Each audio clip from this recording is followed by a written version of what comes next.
Thank you.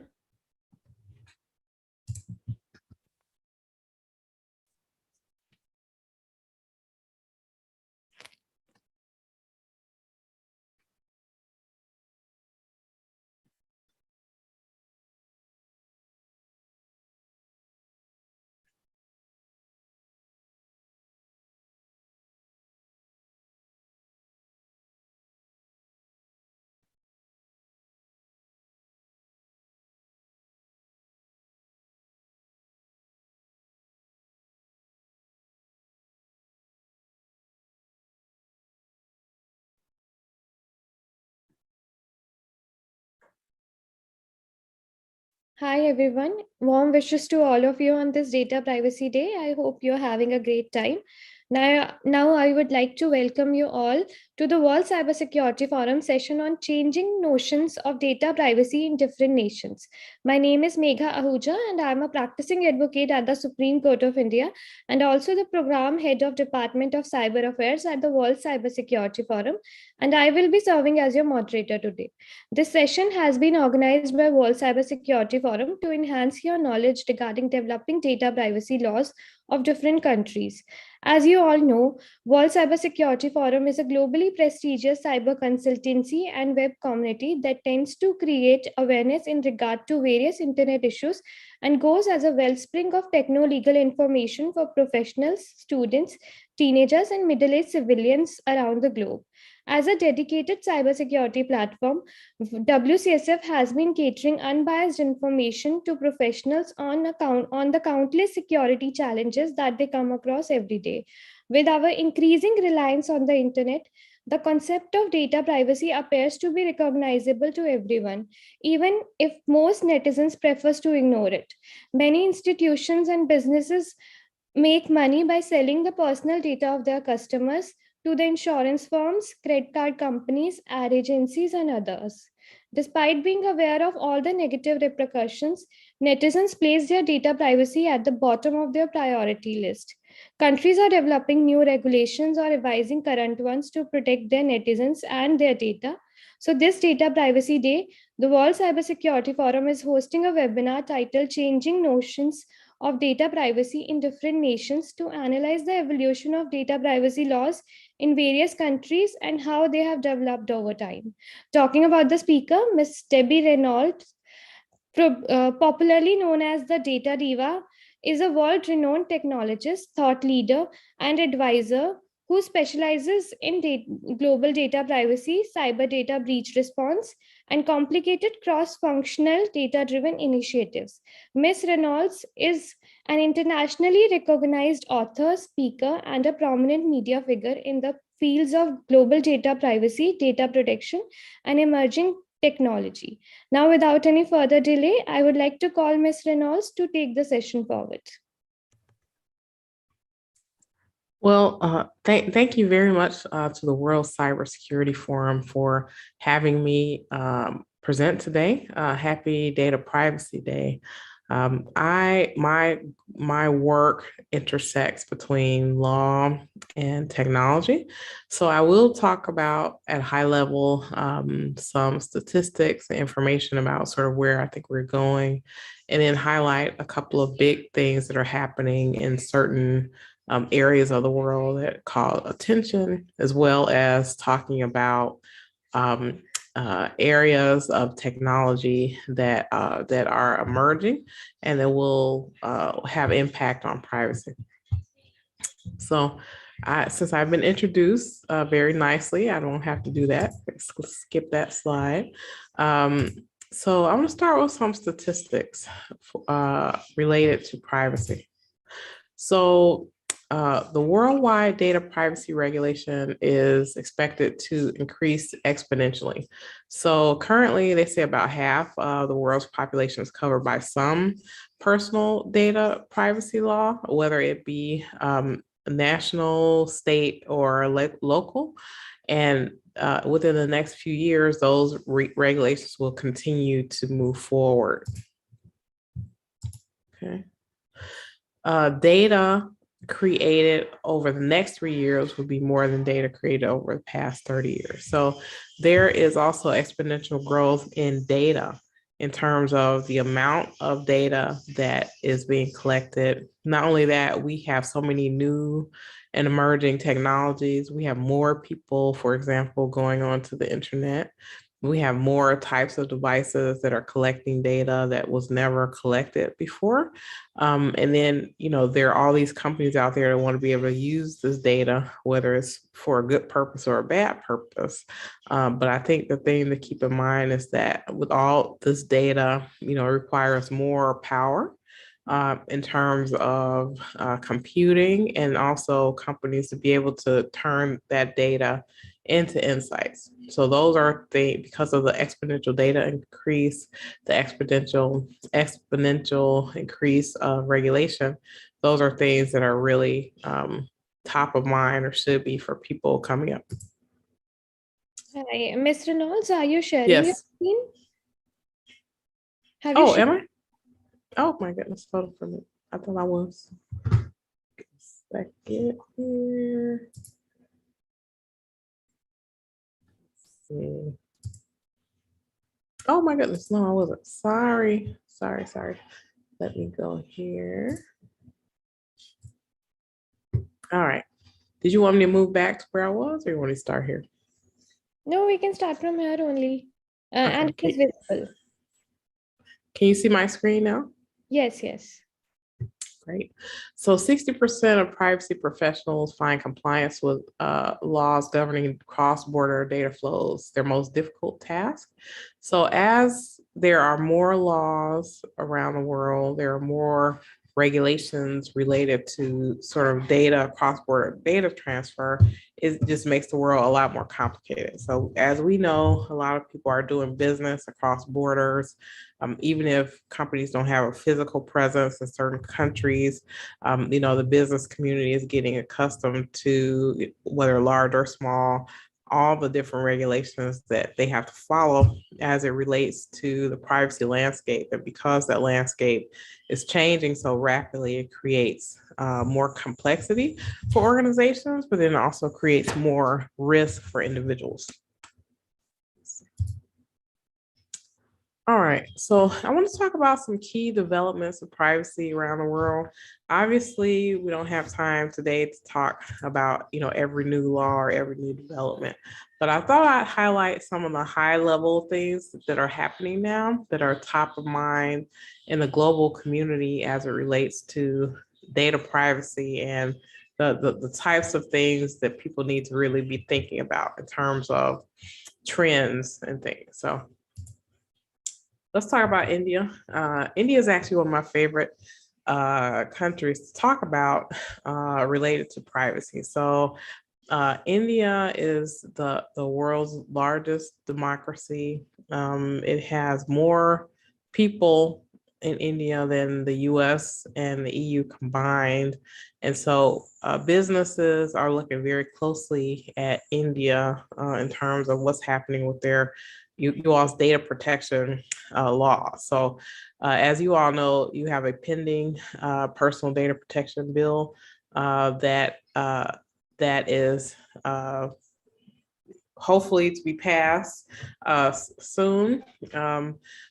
India decided many years ago to take a fundamental human rights approach, and this is very similar to kind of the EU type of the way they think about privacy. Also, I think that there has been some debate over the last months and years related to how in depth something like a right to deletion or a right to be forgotten will be in India. So I think the world is really watching India to see what will happen with this data privacy law. I think that we know that countries are trying to get a handle on how organizations handle data and try to make it transparent in a way to users and how they're living their lives and how they're using data. So I think that India is very influential because obviously because it's a large democracy, but also there's a lot of growth and innovation that's going on, and also a lot of funding going into India, sort of on the run up of finding out how things are going to happen with this particular data protection law or regulation when it's passed. So I definitely expect to see people maybe sort of follow after India. The other countries become interested in how data privacy regulations are being implemented around the world.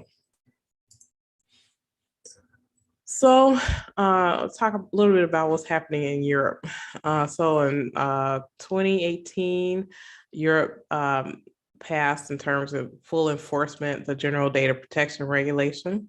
Last year, in 2021, Europe updated their standard contract clauses, which are clauses created to help businesses do legal transfers of data outside of Europe to different jurisdictions. That definitely impacted us here in the US, knowing that the US, our privacy laws are incongruent basically with Europe, and this is a big sticking point with politicians and politicals in Europe and in the US. Also, Europe had Brexit, so the UK is now no longer part of the European Union, but they're all in Europe. So there's definitely, the EU granted the United Kingdom adequacy. So people who are doing business between the EU and the UK don't have to behave as though they're an inadequate country, which means that there's a lot more red tape, and there's a lot more paperwork and different measures that are expected for companies that are considered inadequate. Also, one really interesting thing that's happening in the UK right now, the UK put out guidance for a framework called the Appropriate Age Design Code. So this is a guide to people who are developing tools, namely like tools on the internet or, devices that interact with children. So the idea behind this age appropriate design code is also called the Children's Code, is to give people who create technology a guide to protecting children when they're developing these tools. So one thing that they have in this design code, for example, they have things in here related to not creating situations where a tool or a app is trying to influence a person kind of psychologically. It's called nudge technology. So, nudging has been used very successfully in things like education because it helps children sort of learn and reinforces that learning. They're concerned about tools and apps that are using those same psychological methods that are used a lot in education to influence people's buying decisions or their behavior. So even though this is for the UK, I highly recommend that anyone developing tools or technologies for children, like anyone under 18, definitely look at it. I think it's a great guide, and we're already seeing or hearing talks in different nations about them trying to incorporate some elements of this age appropriate design code in their laws and regulations. Okay. So in the United States, the United States doesn't have a national data privacy protection regulation. What we have is basically either sector specific laws, like things about finance or health or banking, for example, or laws just about types of data. So we do have a very strong federal privacy law as it relates to children online. It's called COPPA. It's for about children under 13.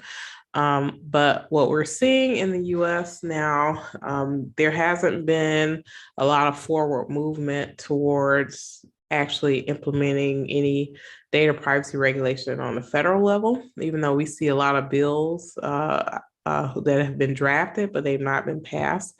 I think the last count, there are over 100 bills pending that haven't been passed in the US related to this on a federal level.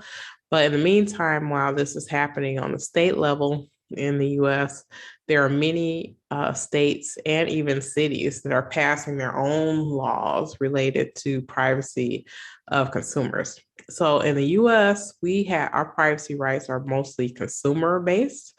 They tend to be enforced by the Federal Trade Commission, and it's very different from like India or the EU, where privacy is really steeped in kind of a fundamental right of the individual, where in the US, this right kicks in when people are consuming things. So in the US, if you aren't consuming a product or service, whether it's for money or not, a lot of those laws don't apply to people except in situations of like law enforcement. So in the Fourth Amendment of the Constitution in the US, we have a right against a reasonable search and seizure, but that only kicks in within some type of law enforcement context. So I like to tell people in the US, we don't have a right not to share. And that's something that in India you have, and something that in Europe that's in their constitution.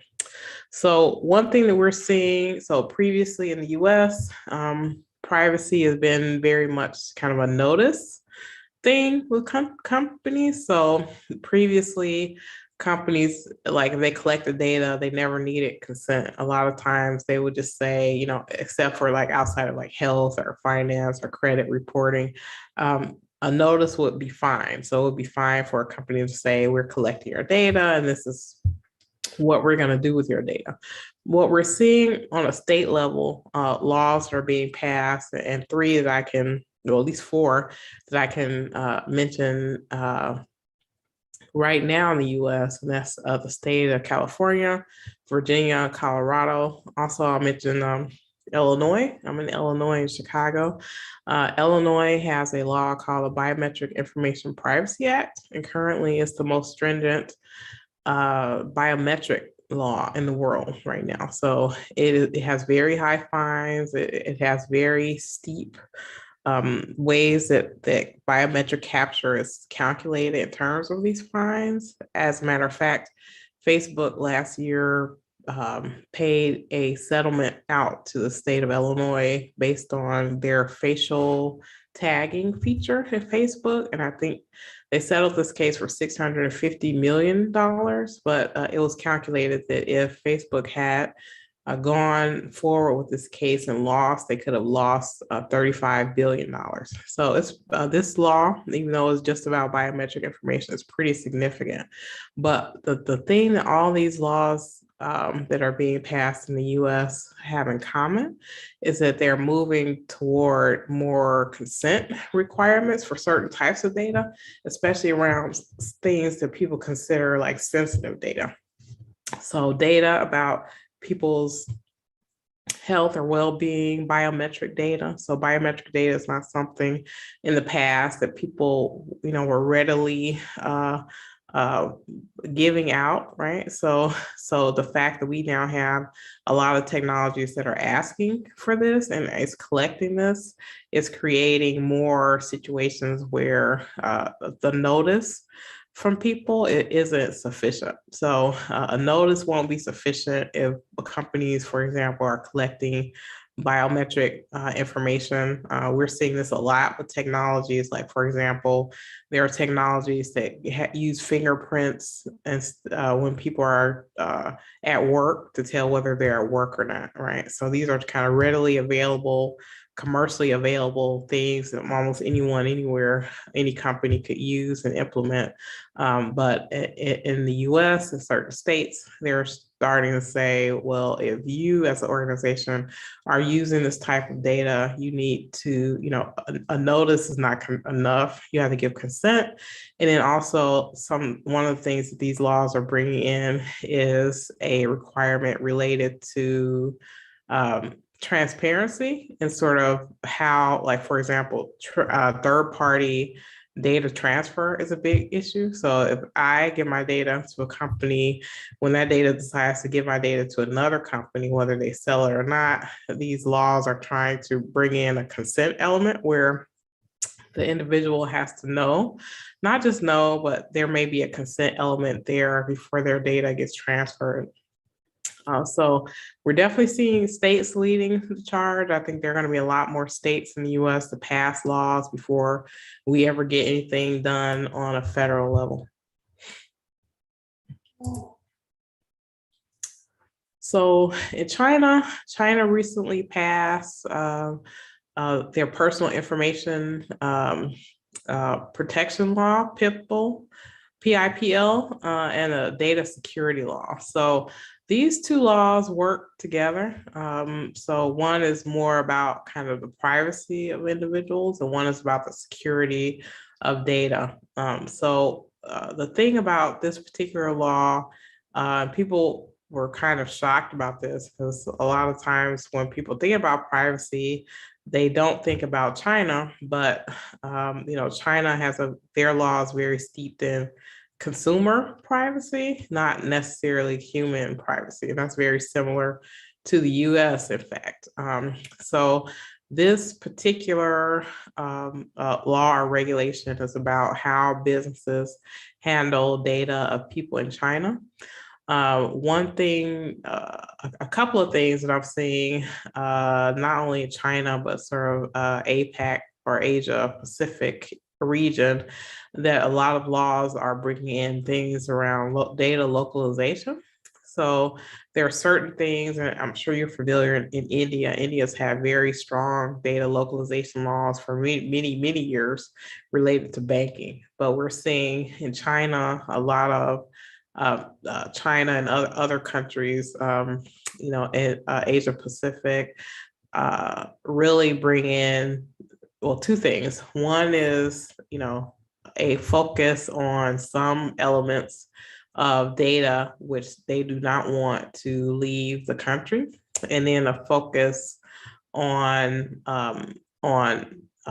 potential criminal penalties for running afoul of data privacy regulations. So we're not seeing that really in the US. We're not seeing that in Europe so much, where they're more, they have civil penalties or penalties that require, some type of redress, likely financial, whether that's a fee that's paid to a regulator, or in the US, a lot of times it ends up in class action cases where a group of people are represented possibly by maybe a group of lawyers, and then they go to court, and if they win, then there's money that's split out between the lawyers and the people who are harmed in some way by individuals. But I think what we're waiting to see in China is more information about kind of more tangible information about sort of penalties and fines. So that yet hasn't fully been fleshed out, but I think that people who have been doing business in China previously probably are very familiar with this. So in my view, this law is really a document to help people who didn't know, who wanted to do business in China and didn't know how to. So now they have the rules of how China expects their data to be handled. A big example, one good example of data localization is, I believe that the company Tesla has facilities in China, and they are going to make sure they have data centers so that their data doesn't have to travel outside of China. So that's just an interesting anecdote in how these data privacy or data localization laws are playing out in China and in other APAC countries. So the UAE recently passed a protection of personal data law. It went into effect, not long ago, I think last year in 2021, or it's coming into effect. So this particular law is very interesting. It is, it helps obviously businesses to be able to do business, but it has some similarities to things like the GDPR. So we're seeing, as a result of the General Data Protection Regulation, being passed in Europe, we're seeing a lot of laws that come after it.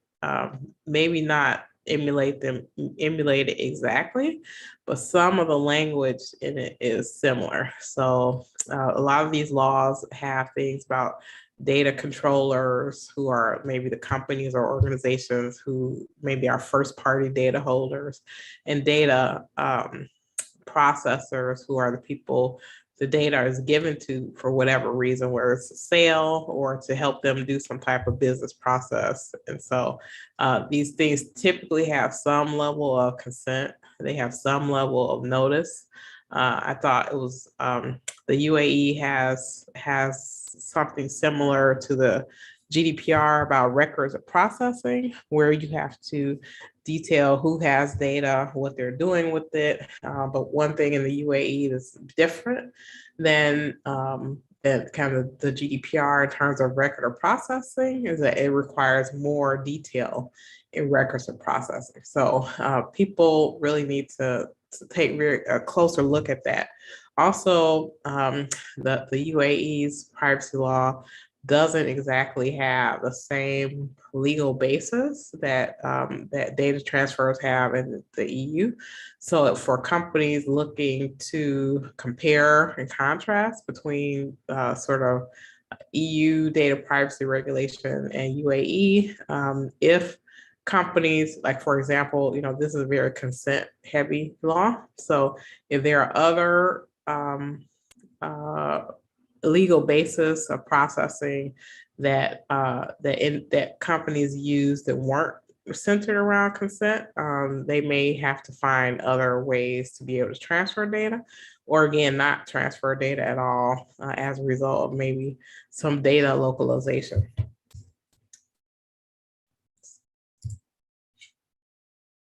All right, so I want to talk about the implications of emerging technologies. So, there are many technologies that are coming to play now that are going to, greatly increase the pressure on organizations around data privacy, and it's just creating more risk as well for individuals and organizations. So biometrics is a big thing. We're seeing it a lot more used in governments, a lot more business uses of biometrics. And again, this type of data had not been collected in sort of vast quantities in the past. And so there are going to be a lot of different uses for it. So facial recognition, like retina scans, fingerprints.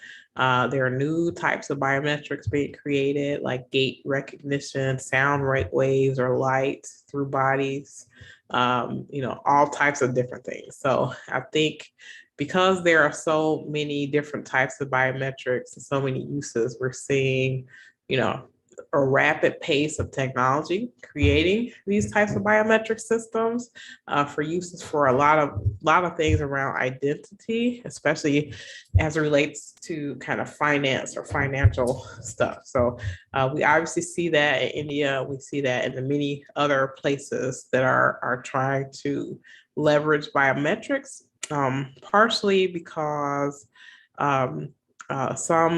some organizations or some governments want to find ways to stop fraud if possible. And so they think that doing biometrics, which is kind of a hard thing to emulate, will do that. But then the flip side of that is that companies that hold biometric data, they become at greater risk because the type of data that they're collecting tends to be sensitive. And then all around the world, we're seeing regulations call out either having more fines for breaches of sensitive data or more definitions about what they think what constitutes sensitive data to begin with. So this just makes the landscape a lot more complicated.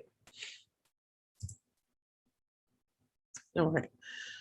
Quantum computing. So quantum computing is really kind of the next generation of computing. So if you think of computing right now as like a linear process, like you throw a problem at a computer and it solves problems in a linear fashion, where quantum computing, the way this computing is different is that it may be able to, instead of trying to solve one problem after another, it can solve many different problems simultaneously. So people are concerned that there is a threat in quantum computing, especially as it relates to cryptography.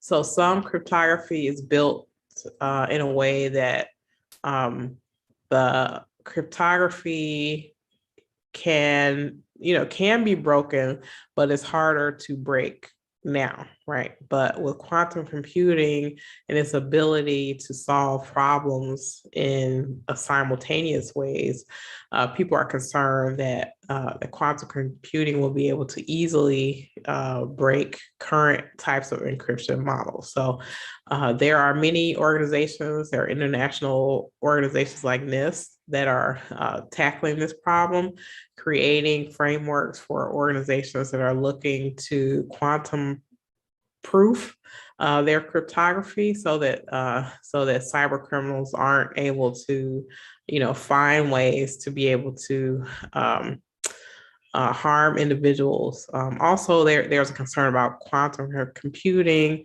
and being able to sort of compound the harm of bias in people. So, if computer systems are already biased in some way, or algorithms are already biased and doing things that may harm individuals, the concern with quantum computing is that it will be able to do this at a massive scale so fast that it will be almost impossible to stop. So a lot of the things that are happening in computing as it relates to personal data, especially if organizations are using this data to maybe have like a bad result for someone, the concern is that it will happen so fast that there really may not be any adequate redress for it, and it may not even be evident based on kind of how algorithms are created. So AI and algorithms. So advances in software will influence business decisions. So we're already seeing that now as companies, especially as it relates to COVID. A lot of companies have to move toward more automated processes, and AI and algorithms have helped them do that. The concern now, and we're seeing proposals in places like the EU to find ways to address AI and algorithms.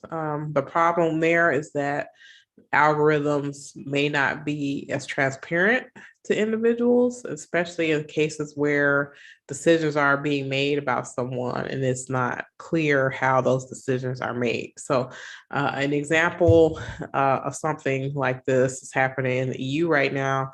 There's a case going on with a credit reporting agency.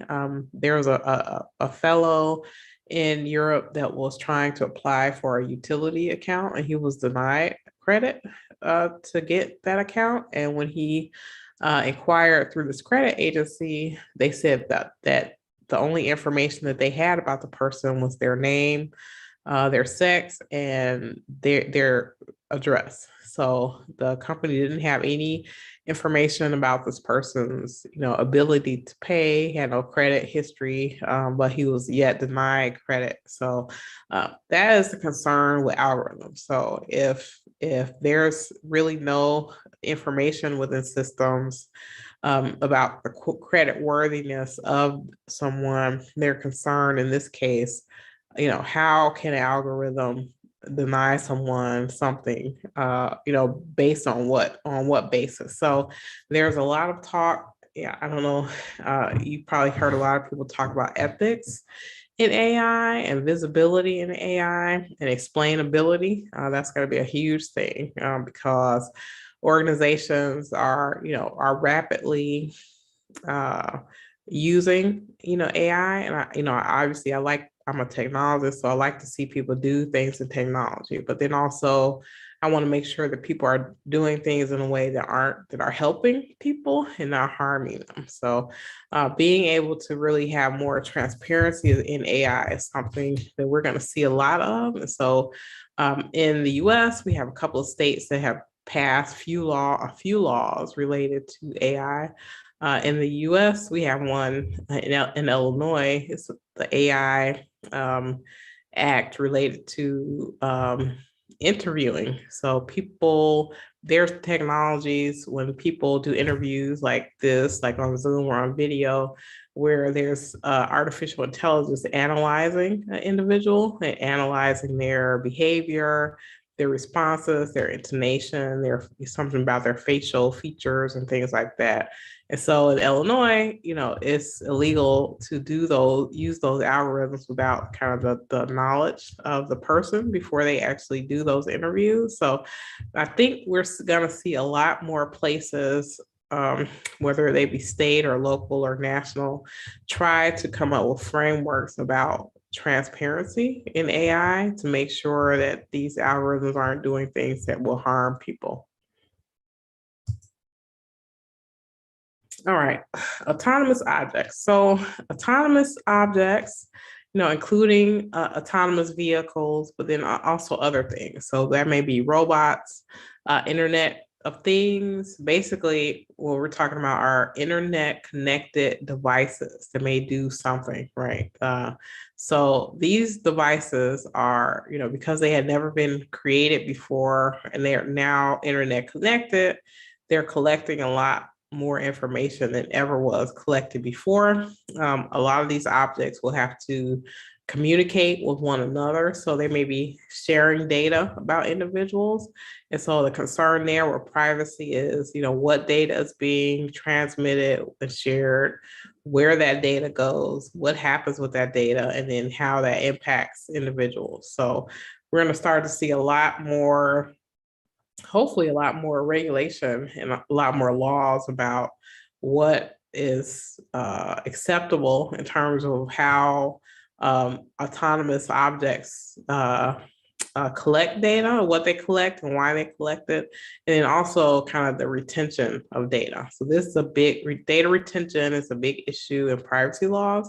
A lot of companies run afoul of this because many privacy laws don't have a set amount of time that they say data has to be retained. So these laws don't say, delete your data every 5 years or whatever. They say keep the data as long as necessary, tie your data to a purpose. So when devices are collecting information, either the user or the developer has to create a way to, first of all, to delete data when they can, and then also come up with some type of trigger within the organization for when that time comes, how to evaluate when things need to be deleted or anonymized.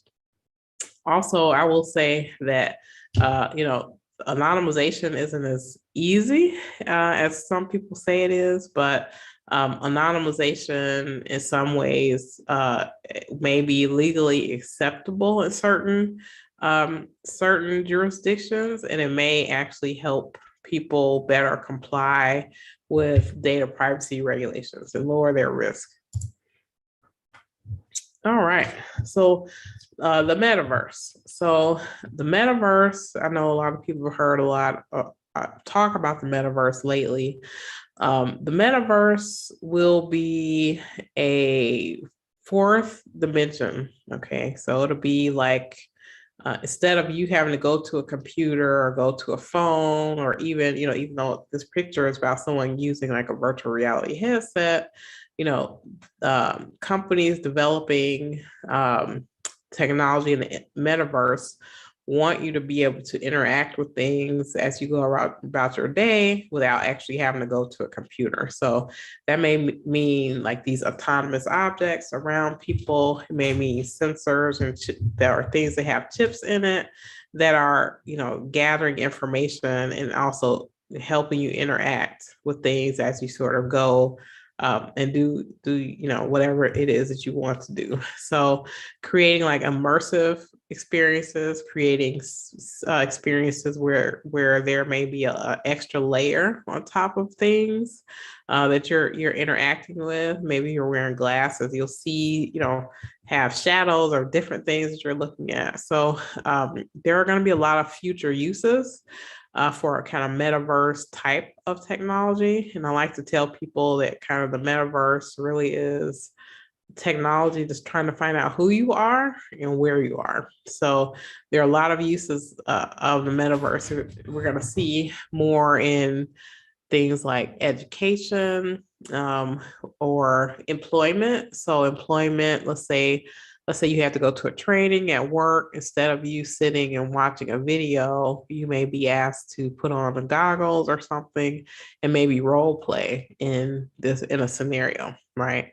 There may be things in health where maybe you'll have some type of sensor, on your body that will be able to help doctors diagnose you or monitor kind of your progress in your health. And then also, education. So education where people are doing certain trainings or different things where maybe their movement is being, watched or tracked or collected or things like that. So those are all things that are on the horizon, and they raise a lot of privacy issues, right? So, what's being collected, who's collecting the data, did you give consent? There may be something that I like to call incremental consent, where as you're moving through an experience, as opposed to maybe getting like an 80-page privacy policy that you agree to or something, you may be, asked to agree as you go through these experiences based on what you choose and the things that you do while you're in kind of these metaverse types of modes. So, what do you need to know about privacy? Data privacy to succeed. Here's just some high level things that I recommend for anyone, whether it's a business or kind of individual. So, instill privacy rights or privacy of individuals as a business principle. So, not all countries have privacy as a fundamental human right legally, but I think organizations that think about privacy in that way will be in better position to protect data that they have and not over collect information that they would normally take in with an organization. Transparency is the new normal. So companies or organizations that collect data of individuals should expect to let individuals know about what they're doing with their data. Privacy laws will only increase. So the laws are going to only increase, and they're going to only become more complex. We're seeing, even as we're seeing people, for example, in these new laws, replicate or take things from things like the GDPR, these laws are still different from one another. So knowing things like the GDPR helps people, but then also understanding that these are not carbon copy, or these laws are not duplicative of one another, even though they may share some similarities.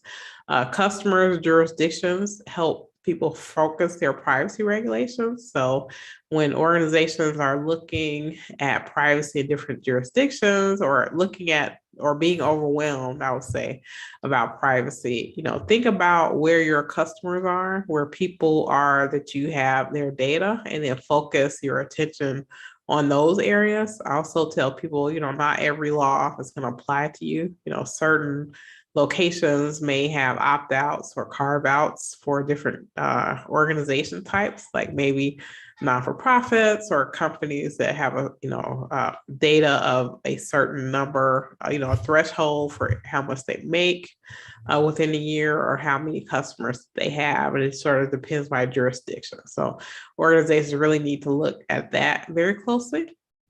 And privacy by design is not just for technology systems. So, there are low tech and no tech ways that people can implement privacy by design within how they do things in their organization. Maybe privacy by design, maybe be a policy or procedure that organizations implement to help them, better sort of limit or minimize the data that they're collecting about individuals, and then making sure that they're disposing of that data once the data use has expired. Does anyone have any questions? Hi, Debbie. Can I start when you stop the share screen? Yeah.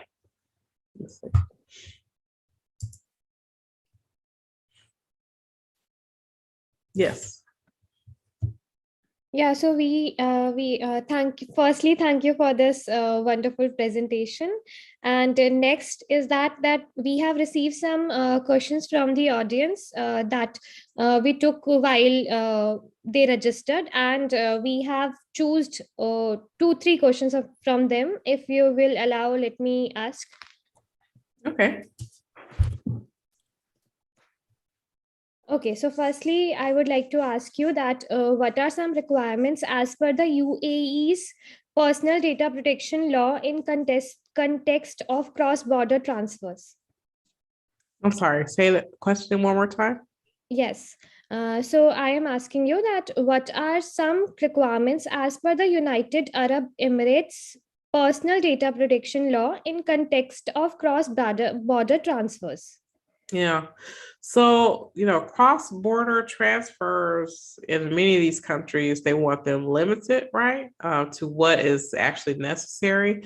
Obviously the UAE, wants people to do business there. They want people to be able to thrive there, but then also they want to make sure that data isn't leaving the country if it doesn't have to. So there are definitely requirements in there.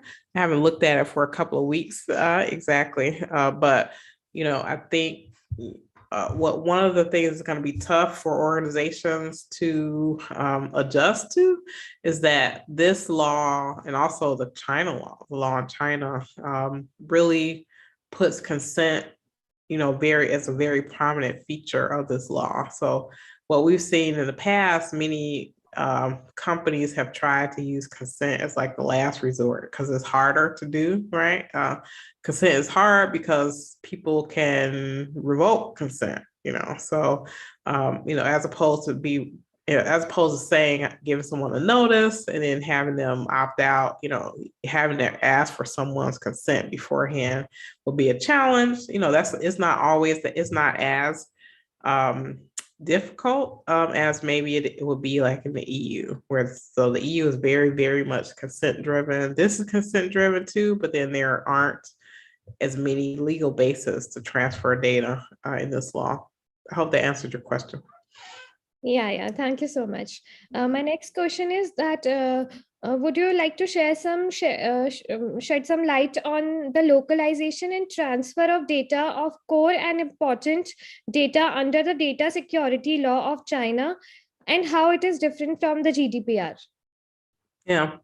So the GDPR, let's see. So a lot of the data localization things that are in this particular law, I think China has always had data localization, right? So actually this law is saying, well, certain data can leave, but under this very narrow circumstance. In the EU, really the GDPR, a lot of the things in the GDPR are about, okay, if the data leaves EU, this is kind of how you have to handle this data, or this is how you have to get people's consent, or this is what these legal bases will be. So I think the difference is they're more, even though consent is a legal basis, right? In the EU, it's considered like the last resort, where the consent in China and consent in this UAE bill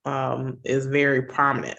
Right. And then there aren't that many more legal bases. So I think localization is very different than kind of what they're doing in the EU. So for example, there's a misnomer for people. They think, okay, if I keep data in the EU, then I've solved all my GDPR problems, and that's not true, because GDPR also has other things that you have to comply with and have nothing to do with whether the data is in the EU or not. So I think it's just complicated to be able to look at each of them. But I think it's important, if you're doing business in all these different places, to find out what those nuances, obviously the easiest thing would be find out how they're similar, but then don't assume that they are. So for example, we have this issue in the US a lot with the different states. So many states have definitions of personal data, but they're different. So you can't just say, oh, well, this state has personal data and this state has personal data. Like, it's very different in how they define the scope of what that is. So I think that's very similar in the way that these laws are passed. And then also, there's history there. So there's history in why China likes to do data localization, or there's history to why the UAE wants consent to be like a primary way that companies get data. So I think just keeping that in mind, I think will help people navigate this issue. Thank you so much for answering this one. Next, I would like to ask you that what are some benefits of regularizing artificial intelligence legally, like Alabama, Illinois, and Mississippi already had done? I'm sorry, say it one more time. Yeah.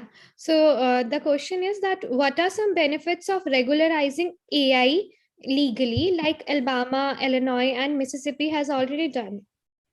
Yeah, I guess yeah. So the benefits of regulating AI, like these other states have done, is to try to get companies who either develop these tools or organizations that buy and use them to understand the potential harm that can happen when these systems are misused, right? So a lot of times when companies are developing tools or when people are implementing them, they're only thinking about the good stuff. So they're only thinking about, oh, this is going to make me so much more efficient. This is going to, help me make more money or whatever. And that's great. There's nothing wrong with that. But when you're handling data of individuals that could possibly cause some type of harm to them, I think that, these legislators who are passing these laws are thinking, what can we do to make sure that companies are thinking about these harms, right? And like not keeping data too long, having a purpose, some data, the problem we're having now is that we're having laws that are saying, limit the data that you collect, but then we have all these tools and technologies that are collecting even more data than we ever had before. So there's definitely a tension there. There's definitely something that, I like to say, if companies are doing what they've always done and not made any changes, they're going to be in trouble, right, with these regulations, because they're getting more advanced tools that are collecting more data. And then if they're not changing the way that they collect data and sort of limiting its use, then they're going to run afoul of these privacy regulations.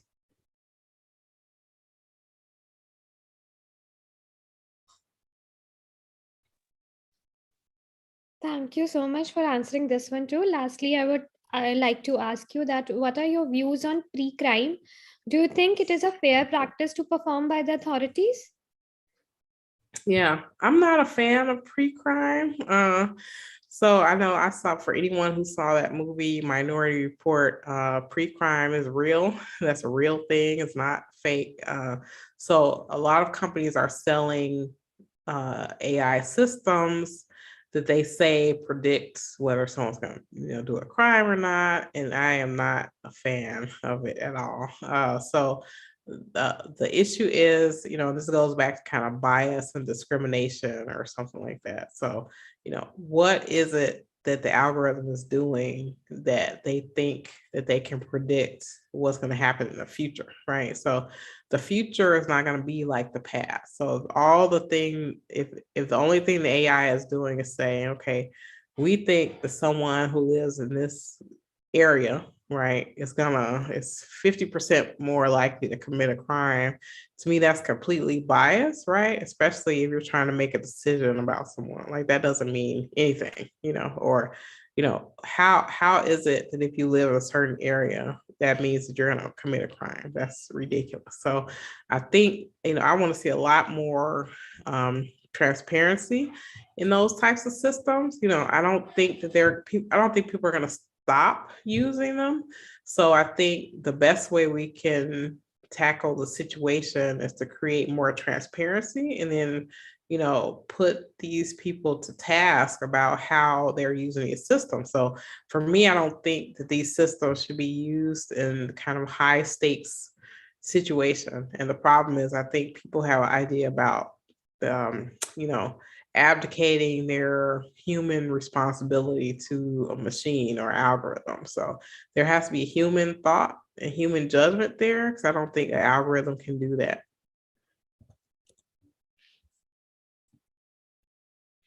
Okay, so that was my last question. Thank you so very much, Mr. Reynolds, for addressing this very interesting topic. It was an honor for all of us to have your guidance on this very timely subject. Also, I would like to thanks all the attendees who have taken their time out to be with us and be so engaged. Also, thanks to the organizers, World Cybersecurity Forum, and the whole team for this wonderful session. Thank you so much, Ms. Reynolds. Thank you. I really appreciate it, and have a great day. Same to you. See you soon. Yeah, thank you. It was a pleasure listening to you. Thank you. Thank you. It was a pleasure. Thank you so much.